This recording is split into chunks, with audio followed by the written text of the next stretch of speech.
A candle is born with the debt of light on its head.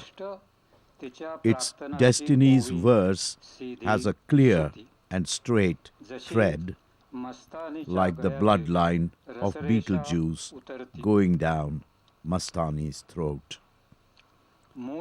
The blueprint of a plant drawn for the root-consuming flame, this be the finest hour of a sage, the farewell of the flame to each moment of melting. Space-time's blame heaps as do leaves in the fall. But I happen to know another kind of candle as well, that, touched by the hand of a flame, withdraws into its shell like a snail. Again and again, like a circus trapeze act, the flame and I swing forward to meet and sway back, but I do not dare to leap and catch the flame.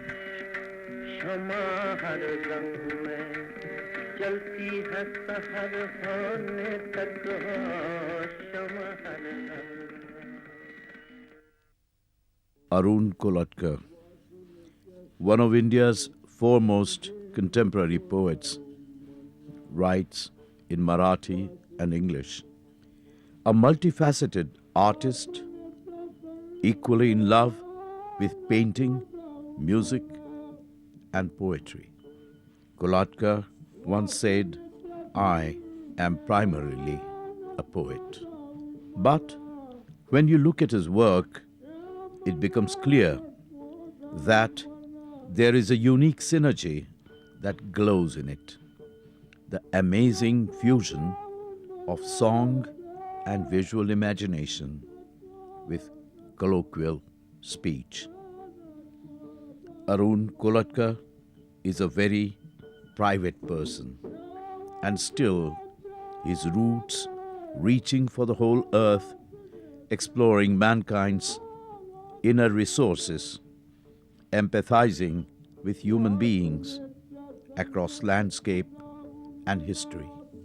This is the gift and the inheritance of Marathi Bhakti poetry and the open-ended ethos of the many traditions that coexist in India. Arun Kolatkar has shaped Indian poetry in the tradition of Kabir, Tukaram, and Ghalib.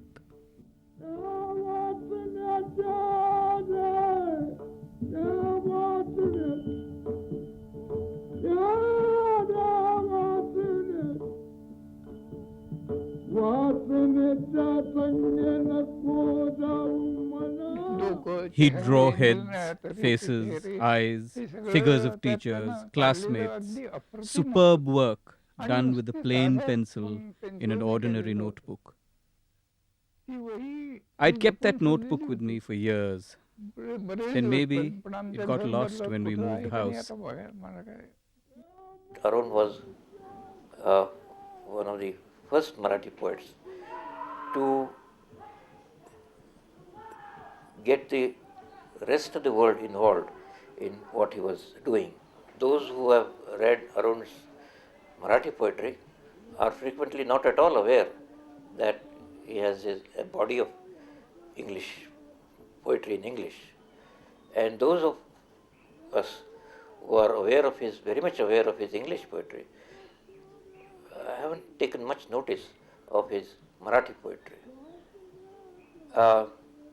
Fortunately, I am not in that predicament. I am equally at home in the two languages and in Arun's poetic accomplishments in both the languages.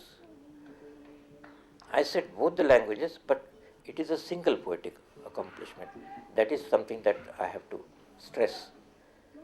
No, it is not as if Arun writes Marathi English or Arun writes anglicized Marathi, not at all. He writes English, he writes Marathi. He is a very good example of what we in linguistics call coordinate or parallel bilingualism. He lived at Shivaji Park, and all of us met there once a week. We got records from the British Council, jazz, pop music, plays. Once we got Dylan Thomas's radio play, Under Milkwood. It blew our minds. A play for voices. What just voices could create. Amazing. We used to read our own work to one another. I think I first met Arun in 1954-55 in Pune in the house of my nephew and Arun's classmate, Madhav Bhagwat. I met Arun and Babu Rao when I joined their class around 1945-46, before independence. We became close friends. Arun and Babu Rao were then the followers of Gandhi and the Congress. And I, at that time, was for the RSS. So we had animated arguments.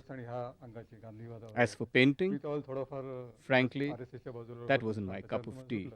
But Arun and Babu Rao went out regularly to do landscapes. As for writing, yes, I wrote a little. They wrote a lot. Reduced to beggary by Mumbai, ate a piece of jaggery at Kalyan in a village that had no name but had a waterfall, sold one blanket and had a fill of water. Chewing people leaves, came up to Nashik, sold tukaram there, and ate khima pav on top. की असं नाही शिकवायला बसले इथे बसणे शिक असलं पण कसं वागावं काय घ्यावं काय सोडावं वाचनामध्ये देखील कोणतं पुस्तक वाचावं कोणतं वाचू नये इथून ते He taught me what to read वाचलेल्या गोष्टी लक्षात and what to ठेवायच्या, ignore, कुठे विसरायच्या आणि what कुठे to remember, सांगायच्या what to forget, इथपर्यंत संस्कार होते what to take, त्याच्यानंतर आता and महत्त्वाचा what to संस्कार leave. म्हणजे एक The प्रत्येक message गोष्टीकडे was, बघण्याची जी crystallize your thoughts before you प्रत्येक speak. गोष्टीकडे बघताना आपण एक हा चांगला आहे वाईट आहे तर त्यांच्या सांगण्यामध्ये किंवा त्यांच्या ॲक्शनमध्ये राहतं की सगळ्या गोष्टी सारख्या नसतात हे स्वतःकरता आपण ठरवायचं लोकांना सांगण्याकरता सगळं सारखं आहे सगळं उत्तम आहे आणि हा जो काही त्यांचा आस्पेक्ट आहे He impressed many things on me, influenced me by example. I learned from him that all things were not equal, not the same. They are different. Note the difference. But don't talk about it until you've made up your mind. Jejuri would be one of the first four, and it was also very clear that Arun's contribution, and a great contribution to Clearinghouse, would be in designing the books and designing the covers. Now I said that I got to know Arun's poems before I got to know him, but I don't know to what extent I have got to know him despite our meeting regularly, almost every week for the last 2 years or so. Yashwant Rao, are you looking for a God? I know a good one. His name is Yashwant Rao, and he is one of the best. Look him up when you are in Jejuri next. Of course, he is only a second-class God, and his place is just outside the main temple, outside even of the outer wall, as if he belonged among the tradesmen and the lepers.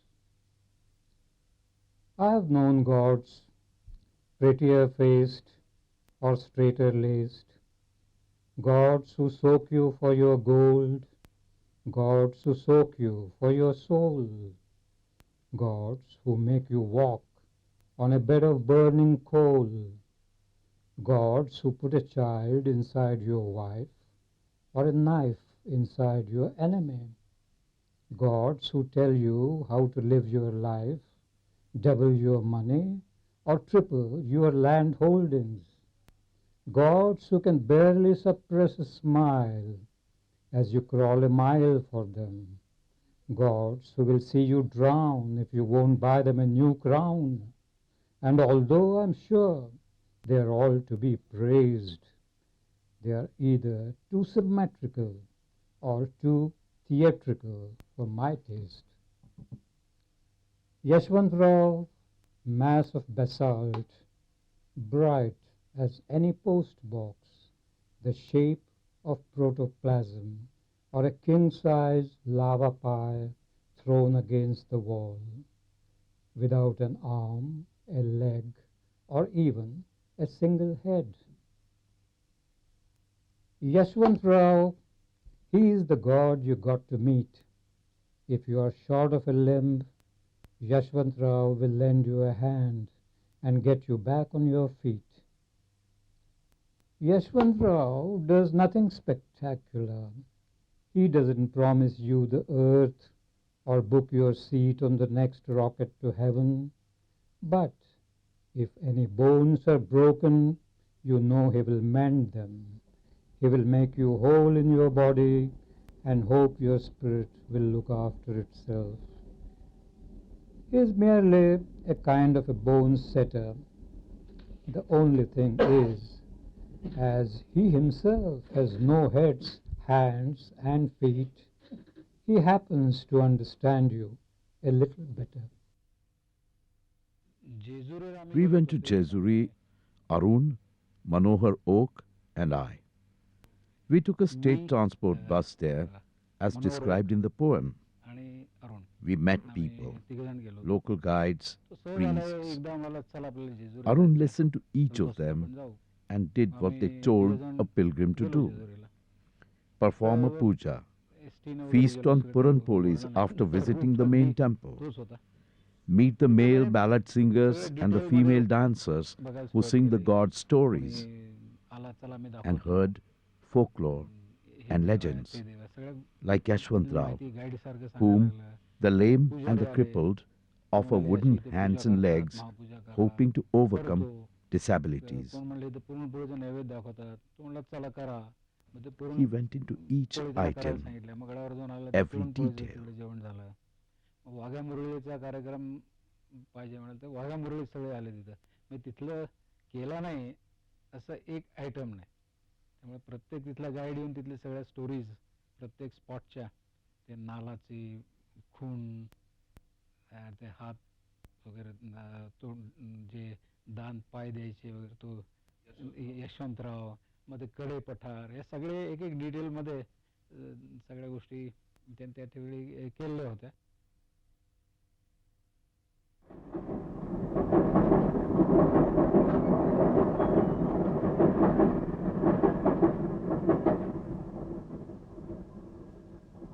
I frankly feel that Arun is a kind of a hunter, a predator, a shikari. He is what you call a watcher. He would spend days, months, even years going after his prey. He would observe them endlessly, talk to them, understand, and get even inside of them, until he finally took a crack and split the code wide open. I think it was sometime in the 70s that Arun was, I think, passionately involved in music. One didn't know about this aspect of his work, to such an extent that he even went to a person called Arjun Shezwal and took tuitions from him. And one day I asked him, I said, Arun, what makes you sort of, why do you want to learn Pakhavaj? What is the objective of behind this? And he said very simply that I want to write music, and to understand the rhythm, I've got to know the tal and whatever he said. But a person who goes to the extent of learning music, especially Pakhavaj, which is very hard to handle, was something I just couldn't imagine. Let all the filth be drained out of your eyes. All galaxies, sewages, donkeys, celestial cities, vultures, deities, demons, Hindus, Muslims, circumcised and uncircumcised penises, miscellanies, the yakshas, the kinnaras, the gandharvas, the rakshasas, the devas, the daityas, the asuras, the samandhas, the munjas, the vetals, the plumbers and the electricians, the 11 rudras, 14 manus and the 28 vyasas, the 88,000 urdhvaritas, the 36,333 devas drinking moonlight, heavens, hells, messiahs, mice, courtesans, astral arenas, black bees worth 125 grand, pimps worth 150 grand, and grain parchers worth 900 grand, civil wars, fraternal fights, Mahabharatas, crusades, jihads, cities hurting. Hanuman Chalisa, AK Satya Chalisa, the omni-ranged 12 pricked target-seeking bombs of air and cosmic missiles. Genghis Khan, Timurlane, Nadir Shah raising heaps of skulls. Afzal Khans inseminating their 63 wives. Concentration camps of air, mass graves, corpse crops, gas chambers, massacres of air, sarpasatras, final solutions, ethnic cleansings, riots, genocides, de-kshatriyizing the earth 21 times or de-Judaizing, de-canonizing, de-Hutuizing, de-Tutsiizing, de-Buddhaizing, de-idolatorizing, de-Incaizing, de-Aztecizing, de-Red Indianizing, de-Hinduizing, de-Muslimizing it, those Parshuramas washing off their hands in the holy water of pure hatred, the religions, the castes, the subcastes that belong here, the mental wounds and egos that continue to bleed age after age, growing gangrenous, the Badwe, the Mullahs, the Gurus, the Padres, the Shankaracharyas, the rabbis, the lamas, the popes, the khalifas, the mob rules, the herd rules, the rod rules, the bash rules that rule here, the Caesars here, the Chakravartis here, the Fuherers here, the Ashwathamas and the Eichmanns, the trembling Indras here, the Sahasrarjunas here, grabbing bribe with 1,000 arms, the 11-headed equivocating Avalokiteshwaras here, and poets whose trunks curve to the right. When all this filth flows out of your eyes, then only a pure drop of tear, just the one, will remain in the end. Save it in the eye. It will be the useful one to create afresh the universe. O cosmic mother. I wanted some poems. I think, yeah, and he gave me the boat ride, which turned out to be his first long poem. The long hooked poles know the nooks and crannies, find flaws in stonework, or grappling with granite, ignite a flutter of unexpected pigeons, and the boat is jockeyed away from the landing. After a pair of knees has shot up and streaked down the mast, after the confusion of hands about the rigging, an off-white miracle. The sail spreads. This is an amazing characteristic of Arun's poetry in English, at least.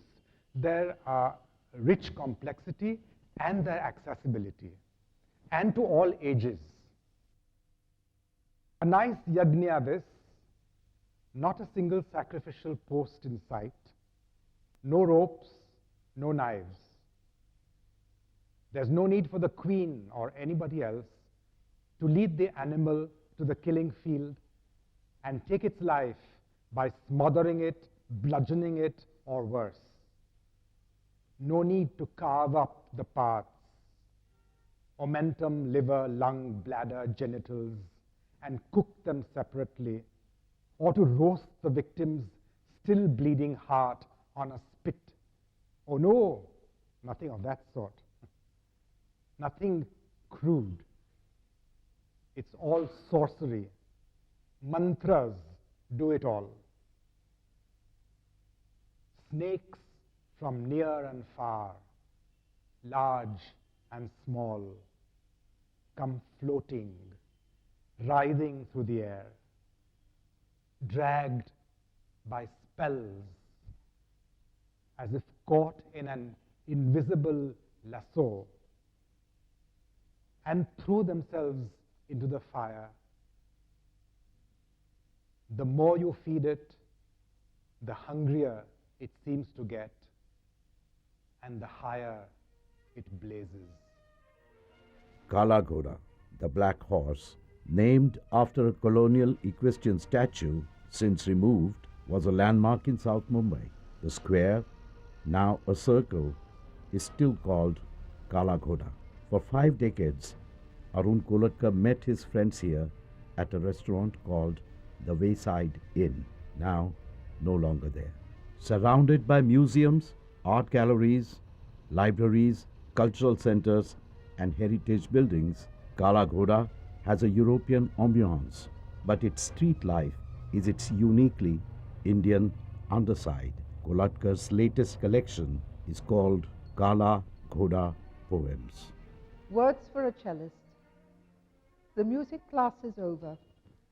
His fiddler friends have gone their separate ways with all their fiddles and fiddlesticks, leaving him alone with his awkward burden beside him on the sidewalk in front of Maximula Bhavan, with no taxi in sight, clenching and unclenching his hands, cursing Purcell, Boccherini, Beethoven, watching the Beggar's Banquet, and letting the Philharmonic Gulmohar speckle him and the cello lying at his feet.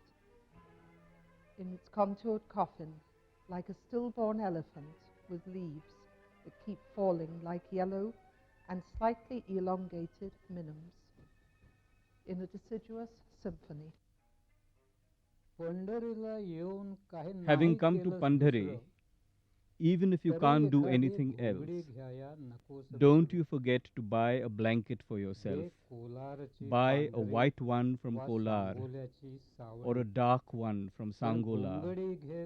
But do buy a blanket, a good one for yourself. One warm leg around you is better than 2 blankets, say young broads flush with youthful insolence. But when your youth's over, when your breasts shrivel, hair turn white, nobody is going to visit you no more. Nobody will. But this blanket will never let you alone out in the cold. Come rain, come wind, come winter's chill. Honey, this one will keep you company for keeps. Just feel this blanket once with your hand. This blanket from Zauli is such a kind comfort. Don't call it a blanket. It's the shade of Vithai.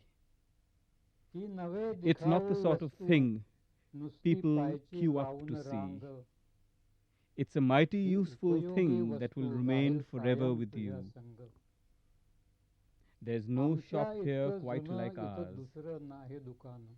Even Tuka bought his blanket here once upon a time.